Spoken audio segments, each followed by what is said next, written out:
The rain hadn't stopped in Phoenix for 3 days. Unusual for the desert.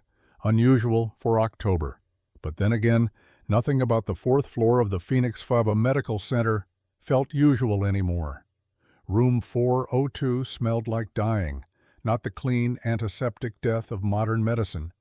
This was the old kind, the battlefield kind, the smell of flesh rotting from the inside out, of infection winning a war that antibiotics couldn't fight, of a body shutting down one system at a time. Colonel Silas Crawford sat on the edge of his hospital bed, refusing to lie down. At 62, he still had the frame of a man who'd spent 30 years carrying a rucksack through hell.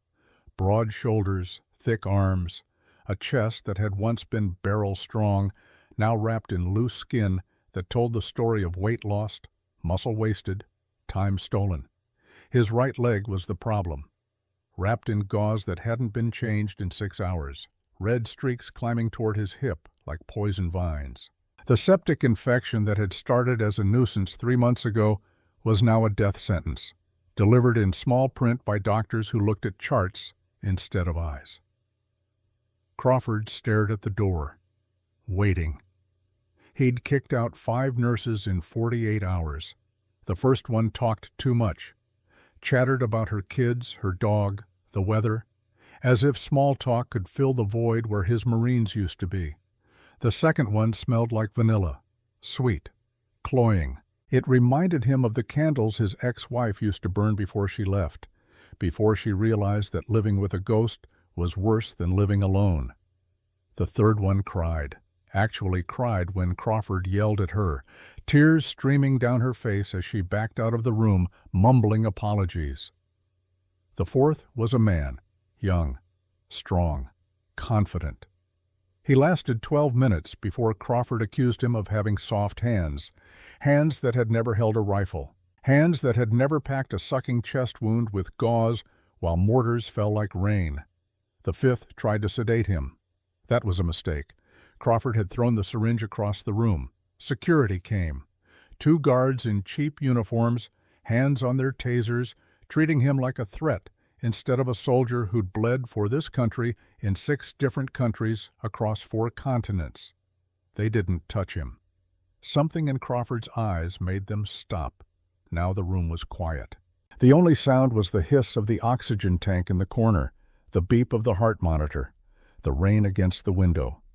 Crawford looked at his leg again. The infection had spread. He could feel it. A hot, throbbing presence that pulsed with every heartbeat, pain that started in his femur and radiated outward like shrapnel. He knew what came next. Dr. Harold Blackwood had made it clear during morning rounds. Amputation, mid-thigh, scheduled for 1400 hours tomorrow. Crawford had chosen neither. He would walk out of this hospital on 2 legs, or he would die trying. The door opened. Crawford didn't look up. "I said I don't want another nurse," he growled. "Get me a doctor. Get me someone who knows what the hell they're doing." Silence. Then footsteps. Soft but deliberate. Not the hurried shuffle of someone afraid, not the heavy stomp of someone trying to assert authority. These were measured, controlled. Crawford looked up. The man standing in the doorway was younger than Crawford by nearly 3 decades. 34, maybe 35, average height, lean build, dark hair pulled back in a tight knot at the base of his skull. Eyes that were gray-blue, the color of gunmetal. He wore navy blue scrubs, no name tag, no smile. He carried a tray with fresh bandages, saline, antibiotic ointment. "Who are you?" Crawford demanded. "Reese Dalton," the man said. His voice was quiet, raspy, like gravel being dragged across concrete. "I'm your nurse for the night shift. I don't need a nurse. Your leg does." Crawford felt his blood pressure spike. The heart monitor beeped faster. "You think you can handle this?" Crawford gestured to his leg. "You think you can look at necrotic tissue without fainting?" Reese set the tray down on the counter. "I've seen worse." "Worse? Kid, this is 10 years of shrapnel rot. This is bacteria eating me alive from the inside out." Reese turned to face him. For the first time, Crawford saw his eyes clearly. They weren't the eyes of a civilian playing nurse. They were the eyes of someone who'd stood in fire and walked out carrying the dead. "Yes, sir," Reese said. "I've seen worse." The "sir" made Crawford pause. "Where'd you serve?" Crawford asked. "Afghanistan, Iraq, same as you." "Medical?" "Corpsman, Navy, attached to 2nd Battalion, 7th Marines." The room went silent. Crawford felt something shift in his chest. "2nd Battalion, 7th Marines," Crawford repeated slowly. "The Iron Dogs." Reese nodded. "You served under me?" "For 18 months, Marja Valley, Helmand Province, 2010 to 2011. Crawford searched his memory. 18 months. Marja, 2010. That was the worst of it. The bloodiest push. House-to-house fighting. IEDs buried in every doorway. He'd commanded 300 Marines into that valley. 247 came back. Crawford stared at Reese, trying to place the face. But it was impossible. The corpsmen all looked the same in full kit. "I don't remember you," Crawford admitted. "You wouldn't," Reese said. "I kept my head down, did my job." Crawford understood that. When you spent your 20s keeping men alive in a war zone, civilian life felt empty, meaningless. "All right," Crawford said, his voice softer now. "Let's see what you've got." Reese moved to the bed. He didn't ask permission. He just reached for Crawford's leg. "This is going to hurt," Reese warned. "The bandage has adhered to the wound. I have to soak it first." "I know what pain feels like." Reese grabbed the saline bottle. He began pouring it over the gauze, slowly, methodically. The liquid turned pink as it mixed with old blood. Crawford gripped the bed rail. The pain wasn't immediate. It built slowly. A burning sensation that spread through his thigh like gasoline igniting. He didn't make a sound.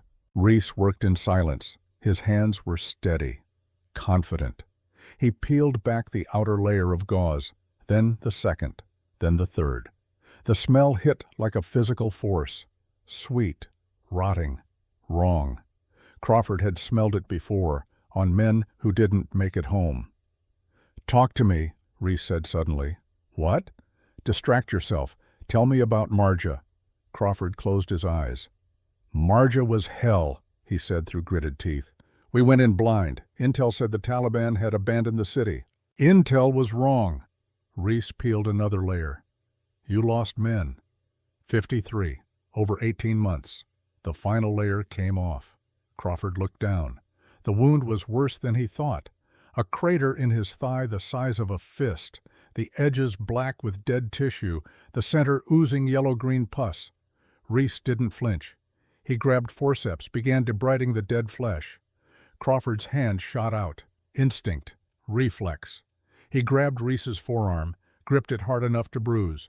"Sorry," Crawford gasped. "Just give me a second."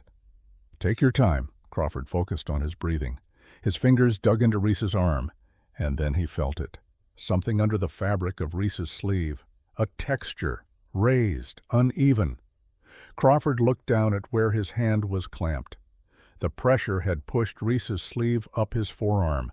There, on the inside of his wrist, running up toward his elbow, was a tattoo. Black ink, faded slightly with time. Crawford's breath stopped. He knew that image.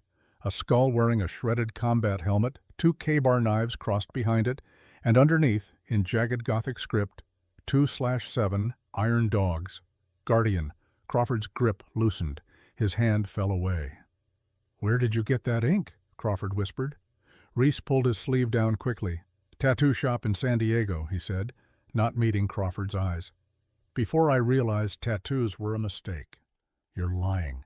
Reese went back to cleaning the wound. "Colonel, we need to finish this before—" "That's a unit tattoo," Crawford interrupted. His voice was stronger now, commanding. 2nd Battalion, 7th Marines, the Iron Dogs. I designed that logo myself in 2008. Reese said nothing. "And Guardian," Crawford continued. "That was the call sign for the forward surgical team attached to my battalion, the corpsmen who came in when the medevacs couldn't land." Crawford leaned forward, ignoring the screaming pain in his leg. "Who are you?" he demanded. "And don't give me that Reese Dalton story. I want the truth." Reese set down the forceps. He walked to the door, locked it. When he turned back, the mask was gone. The quiet professional nurse had disappeared. In his place stood something harder, older, haunted. "Corpsman Reese Dalton," he said. "Call sign Guardian 3, 2nd Battalion, 7th Marines, Marja Valley, 2010. He rolled up his sleeve all the way. The tattoo was clearer now. Crawford could see a scar running through the skull's eye socket. "March 15th, 2010, Reese said. "You took shrapnel from an RPG. Femoral artery torn. You were bleeding out in the back of a Humvee." Crawford's memory flickered. He remembered pain. He remembered pressure. He remembered someone's voice screaming at him to stay awake. "I clamped your artery with my fingers," Reese continued. "Held it for 40 minutes while we drove through enemy fire to the surgical tent." The pieces clicked together. Crawford saw it now. A young corpsman, face covered in dust, goggles fogged, hands buried in Crawford's thigh.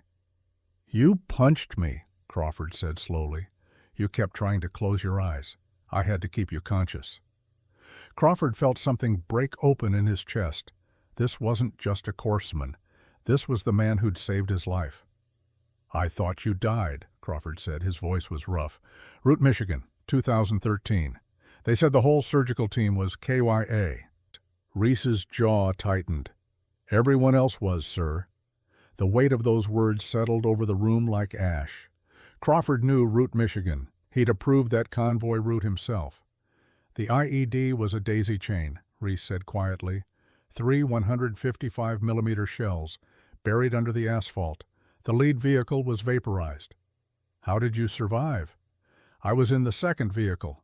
The blast threw us into a ditch. I woke up with a broken leg and second-degree burns." Reese's hand went to his neck where Crawford could now see the edge of a burn scar. "I crawled to the first vehicle, found Corporal Danny Chen. He was still breathing. I tried to stop the bleeding, but there was a secondary explosion, meant to kill the rescuers. It blew me back into the ditch." Crawford felt the familiar weight of command crushing his chest. "I'm sorry," Crawford said. "It wasn't your fault, sir. I approved the route, based on bad intelligence." Crawford's face went pale. He was silent for a long moment. "October 2013, Route, Michigan," he said, his voice hollow. "Yes, sir." Crawford's hands started shaking. "I wasn't just the one who approved that route," he said. "I was supposed to be in that convoy." Reese froze. "What?" "I was scheduled to inspect forward bases. Last-minute change. General wanted me in Kabul for a briefing. I gave my seat to Lieutenant Davis." Crawford looked at his hands. "Davis died in the blast. 24 years old. He died in my seat." The room was silent. "You never knew that," Crawford whispered. "None of you knew. The reports just said, 'Command approved the route.' They never said I was supposed to be there." Reese stared at him. "Sir, that doesn't—" "I've lived with that for 14 years, Crawford interrupted. "Every day I wake up and know that kid died because I wasn't there, because I took a meeting instead of doing my job." Before Reese could respond, the door handle rattled. Someone was trying to get in. Reese unlocked it. Dr. Harold Blackwood entered, flanked by 3 residents.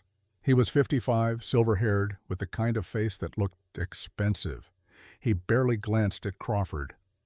"Mr. Crawford," Blackwood said, reading from a tablet, "septic shock markers are elevated, white count through the roof, necrotic tissue extending into the muscle belly." He snapped the tablet cover shut. "We're scheduling you for surgery 1400 hours tomorrow, amputation at mid-thigh." Crawford felt rage flood his system. "I'm not losing my leg." "It's the only viable option," Blackwood said. "Attempting to salvage the limb would require extensive debridement, skin grafts, months of therapy, low success rate, high cost." He gestured to a resident. "Amputation is clean. Quick. You'll be out of this bed in 3 weeks." "I came here for treatment," Crawford said. "Not butchery." Blackwood sighed. "This is a VA-subsidized bed, Mr. Crawford. We have protocols. We don't waste resources on lost causes." The words hit like a slap. Lost cause. "Your leg is dead," Blackwood continued. "If we don't remove it, you die. Sign the consent form, or we discharge you against medical advice." He held out a clipboard. "Dr. Blackwood." The voice came from behind him. Reese stepped forward. "The patient has palpable pedal pulses," Reese said. His voice was calm, clinical. "I checked them 10 minutes ago. He has sensation in his toes. The necrosis is limited to the fascial layer." Blackwood turned slowly. "Excuse me?" "A fasciotomy would relieve the pressure," Reese continued. "Install a wound vac. You can save the leg." Blackwood's face flushed red. "You're a nurse," he said, each word sharp as a scalpel. "Your job is to follow orders. You don't diagnose. You don't suggest surgical procedures. And you certainly don't contradict me in front of my team." He turned to the head nurse standing in the doorway. "Get this man off my floor. I want him written up for insubordination. Permanently reassigned." "No." Crawford's voice cut through the room like a gunshot. He sat up straighter, ignoring the pain, ignoring the monitors screaming their warnings. "He stays," Crawford said. "If he goes, I go. And if I go, I'm going straight to the press." Blackwood narrowed his eyes. "You're bluffing. Try me. I'll tell them St. Jude's prefers to chop up veterans rather than treat them, because it's cheaper, because men like me are lost causes." Blackwood's jaw clenched. He looked at Reese, then at Crawford, calculating. "Fine," Blackwood said finally. "We'll do the fasciotomy." He pointed at the youngest resident, a kid who looked barely old enough to shave. "Dr. Paxton Reed will perform the procedure. He needs the practice." Reed's face went pale. Blackwood leaned in close to Reese. "But know this," he whispered. "When it fails, and it will fail, his death is on you. And I will make sure you never work in health care again." He straightened his tie. "Surgery is at 0700. Don't be late." Blackwood swept out of the room, his residents scrambling behind him. The door clicked shut. Silence. Crawford looked at Reese. "You just destroyed your career for me." Reese went back to the wound, started applying fresh bandages. "You carried me 2 miles in Kunar Valley," Reese said quietly, "on a broken ankle, when the evac chopper couldn't land. You don't remember because you had a concussion." He taped down the final layer of gauze. "I remember, sir. You didn't leave me behind. I'm not leaving you." Crawford felt something he hadn't felt in years. Hope. "There's something else," Reese said. His expression darkened. "The man who sold us the bad intel on Route Michigan, Vincent Travers." Crawford felt a chill. "Travers disappeared after the bombing." "No, sir. He evolved." Reese pulled out his phone, showed Crawford a news article. The headline read, "Aegis Medical Solutions awarded $50 million via contract." Below it was a photo of Vincent Travers shaking hands with politicians, smiling, prosperous. "He's the CEO now," Reese said.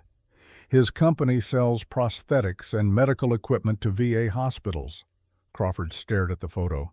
"He's here," Reese added, "in this hospital. I saw him this morning, shaking hands with Dr. Blackwood." Crawford's eyes hardened. "First," he said, "we save the leg." He looked at the photo of Travers. "Then we take down the traitor." Reese met his eyes. For the first time since entering the room, his expression shifted to something sharp, determined. "Ura, Colonel! Ura Corman!"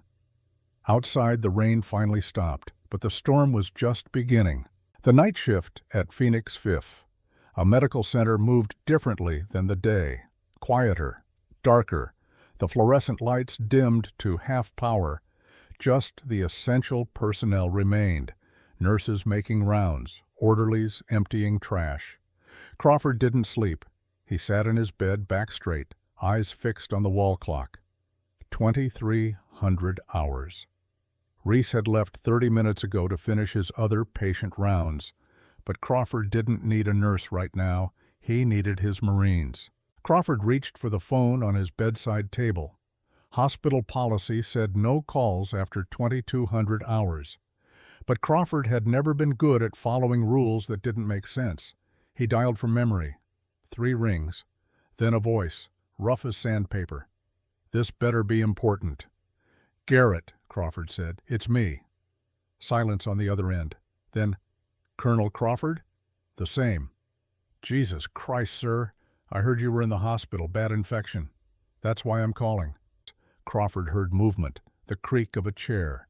Sergeant Major Wade Garrett had been Crawford's right hand for 12 years. Iraq, Afghanistan. He'd retired in 2016 at 50. Now he ran a construction company in Tucson, but once a Marine, always a Marine. What do you need, sir? Information, Crawford said, on a company called Aegis Medical Solutions. CEO is Vincent Travers. He heard Garrett's sharp intake of breath. Travers, the contractor from Root, Michigan? The same. I thought that bastard disappeared. He evolved. Now he's selling prosthetics to VA hospitals. And I think he's still killing Marines. Crawford could hear Garrett moving, the click of a laptop opening. What am I looking for? Garrett asked. Anything that connects Aegis to medical negligence, faulty equipment, unnecessary procedures. Give me 2 hours. You've got one. Crawford hung up. He dialed again. This time the voice that answered was female, sharp, professional. Captain Brennan. Hollis, it's Silas Crawford. A pause. Colonel Crawford, it's been a long time. Captain Hollis Brennan was JAG, Judge Advocate General, Navy lawyer. She'd prosecuted war crimes in Iraq. She was 42, brilliant, relentless, and she owed Crawford a favor. In 2019, her younger brother had been arrested for assault. Wrong place, wrong time. Crawford had testified as a character witness. The brother got probation instead of prison. Brennan never forgot. I need legal advice, Crawford said. At 11 o'clock at night? It's urgent. He told her everything. Travers, Root, Michigan, the Aegis contract, Blackwood pushing for amputation. Brennan was silent for a long moment. This is bigger than one hospital, she said finally. If Travers is operating the way you think he is, we're talking about fraud on a federal level. Can you build a case? I'd need evidence, hard evidence. Crawford's expression hardened. I'll get you evidence. He hung up before she could ask how. The clock read 23:45. 15 minutes until Reese came back. Crawford closed his eyes, not to sleep, to think. This was what he'd been trained for. Command. Strategy. Knowing when to strike and when to wait. The door opened. Reese entered carrying a blood pressure cuff. How are you feeling, sir? Like I'm about to go into combat. Reese wrapped the cuff around Crawford's arm. It inflated, squeezed, released. 140/90, Reese said. Elevated. I'm about to let a terrified resident cut into my leg. Of course it's elevated. Reese made a note on the chart. Dr. Reed is a good surgeon, he said. Young, but good hands. Crawford met his eyes. You've done this before. Field surgery. More times than I can count. Under fire? Always under fire, sir. That's when surgery happens in a war zone. Crawford saw it then. The weight Reese carried. The same weight every combat medic carried. They didn't just see death. They touched it, felt it, fought it with their bare hands. And sometimes they lost. Crawford was silent, thinking about Root, Michigan. About the 7 names he'd memorized. Chen, Ruiz, Davis, Ali, the others. Reese had told him the story in the hospital room. The IED, the fire. Danny Chen dying in his arms, but hearing it was different from seeing it.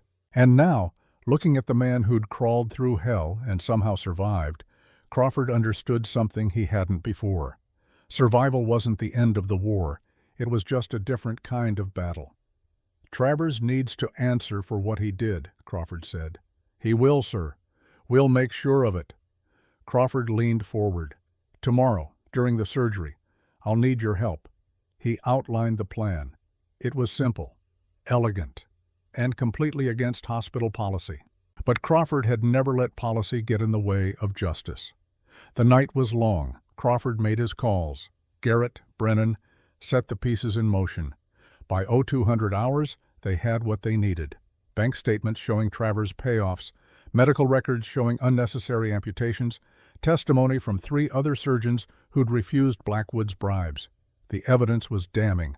Now they just had to survive the surgery. Reese came back at 02:15. Checked Crawford's vitals. BP still elevated, temperature climbing. The infection was spreading despite the antibiotics. We need to do the surgery now, Reese said. Not at 00700, now. Can Reed handle it? With me guiding him? Yes, sir. Crawford looked at the clock. Make the call. The operating room was cold. Gray light filtering through the high windows. Crawford lay on the table covered in blue surgical drapes, his right leg exposed, prepped. Marked with black ink where Dr. Paxton Reed would make the first incision. Crawford had refused general anesthesia. Local only, he'd told the anesthesiologist. I want to stay conscious. The anesthesiologist had protested. Crawford could go into shock. Crawford didn't care. I've had field surgeries with nothing but morphine. Give me the epidural block and let me watch. Now he lay there, numb from the waist down, but fully awake. Doctor. Paxton Reed stood at the surgical tray, hands shaking as he checked the instruments. Reed was tall, thin, wire-rimmed glasses under his surgical cap. Dr. Reed, Crawford said. Reed jumped. Yes, sir? You ever served? No, sir. I wanted to. But medical school and... It's fine. I'm just asking. Crawford watched Reed arrange the scalpels, the forceps. You nervous? Crawford asked. Honestly? Yes, sir. Good. Means you care. The day you stop being nervous is the day you lose your edge. Reed nodded. Some of the tension left his shoulders. Reese entered the operating room. He'd scrubbed in as a surgical tech. Surgical greens, mask covering his face. But Crawford recognized his eyes. Corman Dalton, Crawford said. Colonel. You ready? Always, sir. Dr. Blackwood's voice crackled over the intercom from the observation gallery above. Dr. Reed, you may begin. Let's make this quick. Reed picked up the scalpel. Colonel Crawford, this is going to hurt despite the block. If it's too much, just cut, Doc. Reed made the first incision, a long vertical line along Crawford's outer thigh, through skin, through fat, down to the fascia. Blood welled up.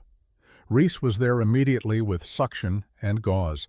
His hands moved faster than Reed's, more confident. Good, Crawford said, watching in the overhead mirror. Keep going. Reed cut deeper, opening the compartments of the thigh muscle, releasing the pressure from the infection. The smell hit. Sweet, rotting. Reed gagged. Focus, doctor, Reese said quietly. You're doing fine. Reed grabbed forceps, began debriding the dead flesh, cutting away black tissue. Crawford talked to keep his mind sharp. You know what the hardest part of command is? He asked Reed. What's that, sir? Trusting people to do their jobs. You want to do everything yourself. Reed cut carefully, precisely. But you can't be everywhere, Crawford continued. You have to delegate. You have to trust. Blood pooled in the wound bed. Reese suctioned it clear. I'm trusting you right now, Dr. Reed. Don't make me regret it. I won't, sir. 40 minutes passed. Reed worked methodically, cutting, debriding, irrigating with saline. Reese anticipated every move, handing instruments before Reed asked. They were halfway through. Then the monitor screamed, a high-pitched alarm that made everyone freeze. BP dropping, the anesthesiologist shouted. 80 over 50. He's bleeding somewhere. Reed's hands stopped. Blood was welling up in the wound. Not the slow ooze of venous bleeding. This was arterial, pulsing, dark red jet spraying with each heartbeat. I nicked something, Reed stammered. I can't see the source. Suction. Reese suctioned frantically, but the blood filled the cavity faster than he could clear it. Reed's voice pitched higher. It's the femoral branch. I compromised the lateral circumflex. I have to clamp the main artery. He reached for a different instrument. I have to amputate. Blackwood's voice came through the intercom, smug. Dr. Reed, terminate the procedure. Proceed with amputation protocol. Reed's hand moved toward the bone saw. Belay that order. Crawford's voice cut through the chaos like a blade. Every head turned. Crawford's eyes were locked on Reed. Doctor? Stop. Sir, I can't. The bleeding. Corman Dalton, Crawford commanded. Get in there. Reese didn't hesitate. He dropped the suction, plunged his hand directly into the bloody wound. What are you doing? Blackwood's voice shrieked through the intercom. Reese's face was completely calm. I have the bleeder, he said. Lateral circumflex artery, torn. I'm clamping it manually. His fingers were buried in Crawford's thigh, invisible beneath the blood. Reed stared at him. You want me to suture around your hand? Yes. I can't see what I'm doing. You don't need to see it, Reese said. You need to feel it. Guide the needle along my finger, Crawford spoke, his voice steady despite the alarms. Dr. Reed, in Helmand Province, this man performed a tracheotomy with a ballpoint pen while mortars were falling. You're in a sterile OR with perfect lighting. You can do this. Reed's hands stopped shaking. Something shifted in his face. He picked up the needle driver. Don't move your fingers, Reed said to Reese. I'm a statue. For 10 minutes, the operating room was silent except for the beep of monitors. Reed sutured blind, following Reese's quiet instructions. Higher, now left. There, you've got it. Each stitch pulled the torn artery closed around Reese's fingers. Finally, Reed tied off the last suture. Releasing manual clamp, Reese said. He slowly withdrew his hand. Everyone held their breath. The bleeding had stopped. The monitor steadied. Beep, beep, beep. Reed slumped against the table. We did it, he whispered. Reese clapped him on the shoulder. You did it, Doc. Good hands. In the observation gallery, Blackwood stood frozen, his face pale. He turned and walked out. Reed closed the wound, layer by layer, muscle, fascia, skin. When the final staple went in, Crawford allowed himself a breath of relief. Outstanding work, Doctor. Reed pulled down his mask. His face was wet with sweat. Thank you for trusting me, sir. Thank you for earning it. They wheeled Crawford to recovery. Recovery room 4 was quiet, dim. Crawford lay with his eyes closed, not sleeping, listening. The door to his room was slightly ajar. He could hear voices in the hallway. Dr. Blackwood's voice, low, angry, and another voice, smooth, oily. Vincent Travers. Crawford's eyes opened. He'd been waiting for this. Before the surgery, Reese had placed Crawford's phone on the windowsill. Recording app open, red light glowing. Now Crawford lay perfectly still, listening. The surgery succeeded, Blackwood was saying. Crawford will recover, and when he does, he'll talk. He has connections. Then we discredit him, Travers replied. PTSD, combat stress. Delusional. I've done it before. What about the nurse? Dalton. He knows too much. A pause. Medication error, Travers said. Tragic. These things happen in hospitals. Crawford's blood went cold. They were planning to kill Reese. Make it look like an accident, Travers continued. Wrong dosage. Allergic reaction. No one will question it. Blackwood's voice dropped lower. And the prosthetics contract? Signed last week. $50 million over 5 years. Crawford had heard enough. He sat up. Pain shot through his leg, but he ignored it. Vincent Travers, he said loudly. Dr. Harold Blackwood, you're under arrest. The hallway went silent, then footsteps, running. But they didn't get far. The elevator doors opened. Sergeant Major Wade Garrett stepped out. 58 years old, still built like a tank. Behind him, 2 military police officers in uniform. Behind them, Captain Hollis Brennan in her Navy dress blues. Garrett's face was hard. Going somewhere, gentlemen? Blackwood tried to run. The MPs caught him in 3 steps. Travers froze.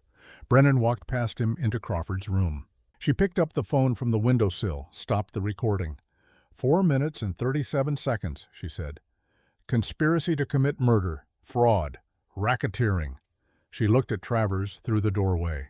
Vincent Travers, you're under arrest for conspiracy to commit fraud and conspiracy to commit murder of a federal witness. Travers's face went white. You can't. I have lawyers. So do I, Brennan said. Better ones? The MPs cuffed both men. As they led Travers past Crawford's room, Crawford sat up straighter. Route Michigan, Crawford said. Corporal Danny Chen, Sergeant Maria Ruiz, Lieutenant Davis, 4 others. You killed them for $200,000. Travers said nothing. Their families deserve to know the truth, Crawford continued, and they will. I'll make sure of it. They dragged Travers away. Garrett entered the room. He looked at Crawford's leg. bandaged, elevated, still attached. "You kept it," Garrett said. "Damn right I did." Reese appeared in the doorway. He'd heard everything. Crawford looked at him. "Corman Dalton, mission accomplished." Reese's eyes were wet. "Ura, Colonel. Ura." Outside, the sun was rising over Phoenix. The war wasn't over, but they'd won the first battle. The interrogation room at the Phoenix Federal Building had no windows, just gray walls, a steel table, 2 chairs bolted to the floor. Crawford sat in the observation room next door watching through one-way glass. His leg ached, the incision still fresh, but he'd refused to stay in the hospital bed, checked himself out against medical advice, hobbled here on crutches. He needed to see this. Vincent Travers sat on the other side of the glass, still in his expensive suit, but the confidence was gone. Captain Hollis Brennan sat across from him, a folder open on the table between them. "Let's start with Afghanistan," Brennan said. Her voice was calm, clinical. "October 2013, Route Michigan." Travers said nothing. "You were contracted by the Department of Defense to provide route clearance intelligence. Your company was paid $40,000 per month." She slid a document across the table. "On October 10th, you filed a report stating Route Michigan was clear. No IED activity. Safe for convoy transit." Travers stared at the paper. 2 days later, a Marine convoy was ambushed. 7 killed. The IED was a daisy chain, 3 155mm shells, buried exactly where your report said it was safe. Brennan leaned forward. "The night before you filed that report, you met with a Taliban warlord named Khalid al-Hakim. He paid you $200,000 in cash. We have the bank deposits, Cayman Islands, but we traced it." Travers' hands were shaking. "I want my lawyer. You'll get one. But first, let's talk about Aegis Medical Solutions." She opened another folder. "Your company has contracts with 47 VA hospitals, $50 million over 5 years." Travers said nothing. "We've been investigating your products," Brennan continued. "In the last 3 years, 37 veterans have died from equipment failure, wheelchairs with faulty brakes, prosthetics with stress fractures."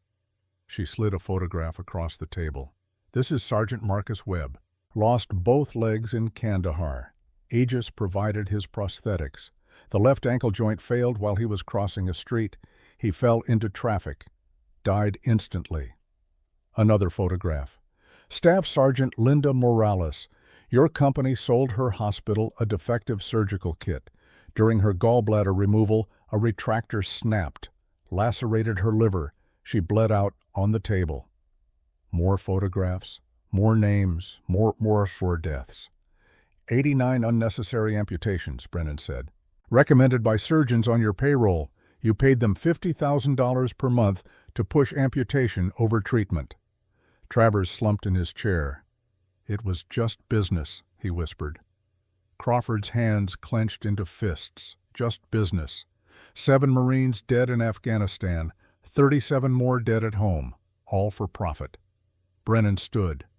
"Vincent Travers, you're being charged with conspiracy to commit fraud, racketeering, conspiracy to commit murder, and under Article 104 of the Uniform Code of Military Justice, aiding the enemy in time of war."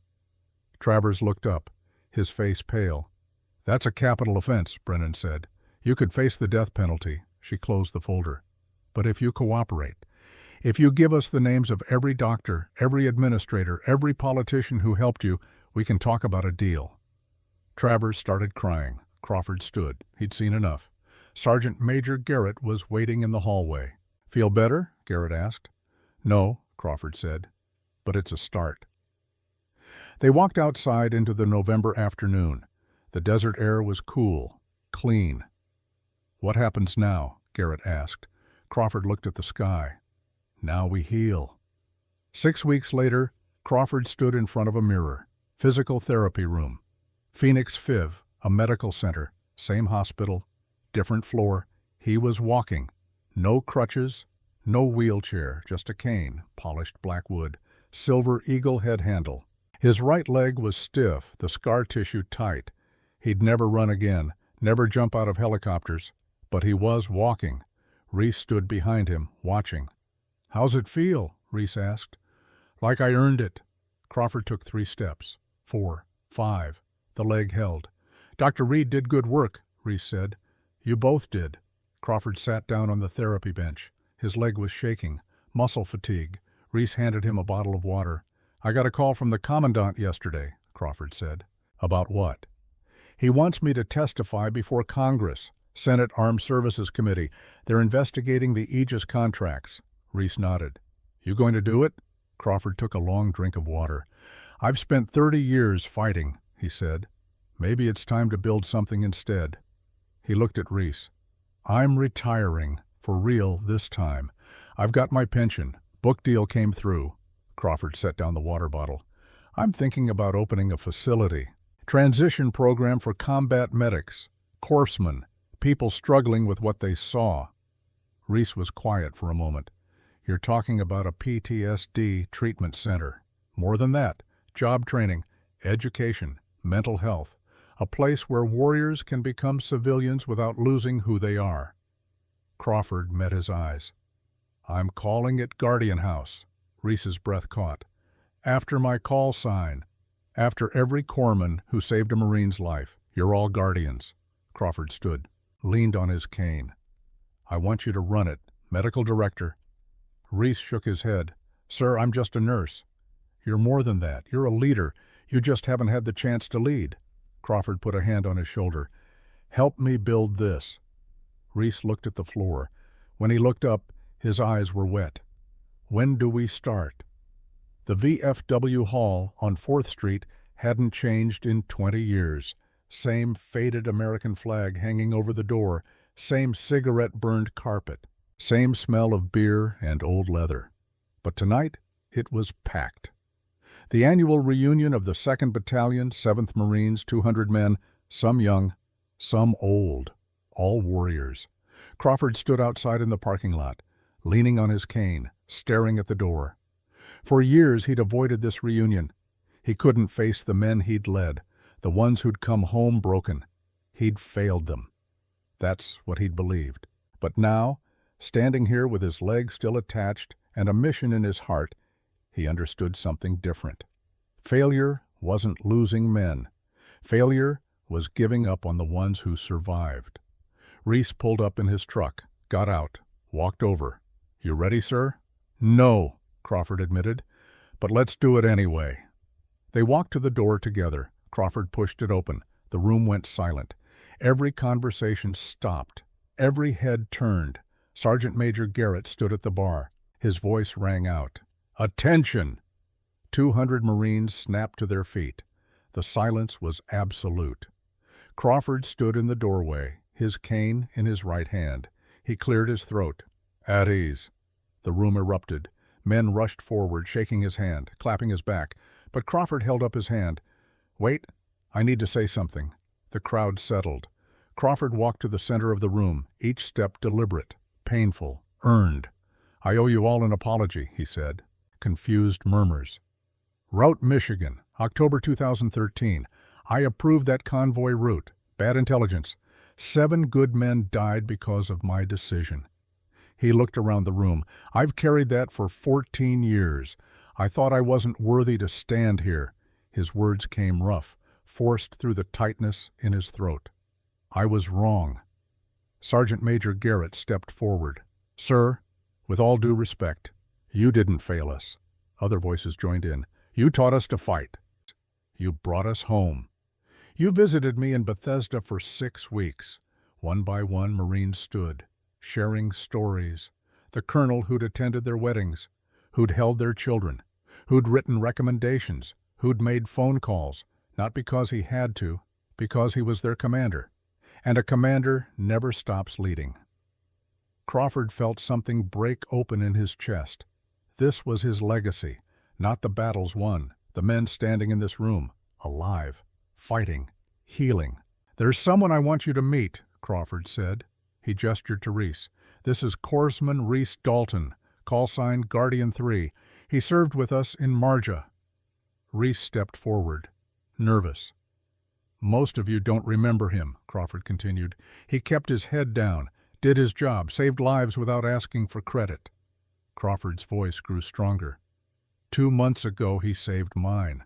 Twice." He looked at Reese. "He's going to help me open Guardian House, a place for combat medics struggling with what they've seen." Crawford turned back to the crowd. "And I need your help, donations, time, whatever you can give." The room was silent for a heartbeat. Then a burly sergeant with an eye patch stepped forward. "Corman Dalton," he said, his voice thick. "Marja, February 2010. You pulled me out of a burning Humvee. I never got to thank you." Reese's eyes went wide. "Sergeant Hayes?" "The same." Hayes pulled Reese into a crushing hug. The room exploded. Marines surrounded Reese, thanking him, remembering him, welcoming him home, because he was their doc. And Marines love their docs. 6 months later.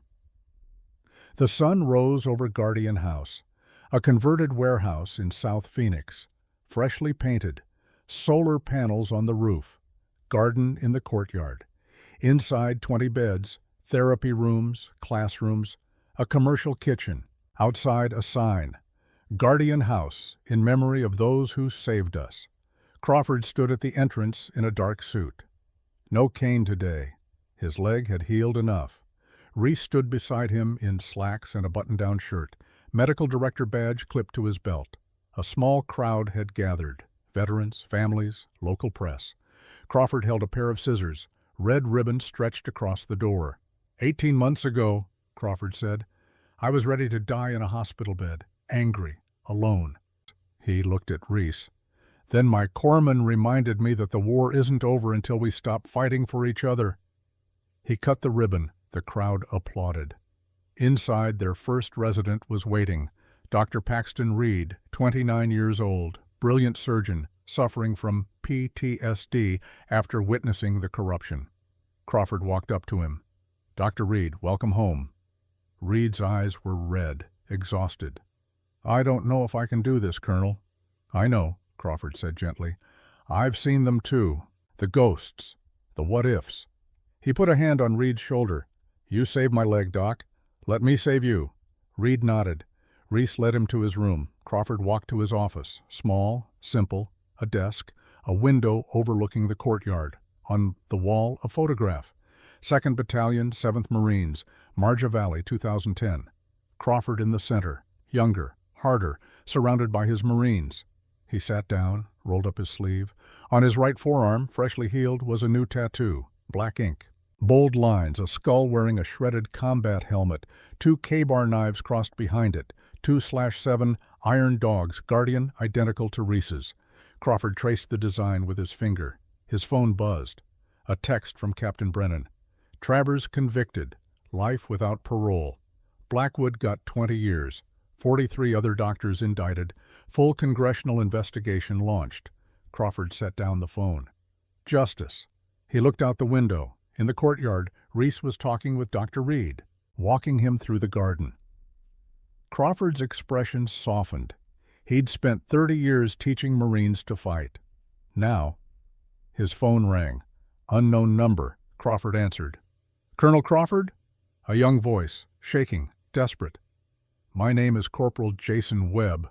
I got your number from the VA. I just got back from Syria 2 months ago. I'm not doing good, sir. Crawford sat forward. Talk to me, Corporal.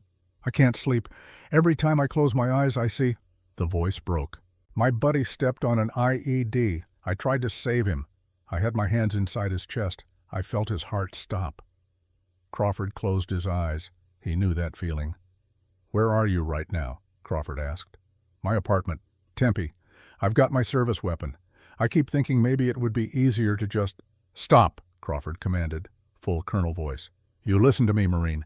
You put that weapon down right now. Silence. Did you do it? Yes, sir. Good. Now here's what's going to happen. You're going to give me your address. I'm sending someone to pick you up tonight. Right now. Sir, I don't think... I didn't ask what you think, Corporal. I gave you an order. You're coming to Guardian House. You're going to get help because that's what Marines do. We don't quit. We don't leave brothers behind. Understood? A long pause. Then, yes, sir. Crawford wrote down the address. He walked to the courtyard, found Reese talking with Dr. Reed. Corpsman, Crawford said. We've got a pickup marine in crisis, Tempe. Reese was already moving toward his truck. I'm on it. Crawford watched him go, turned back to the building. Guardian House.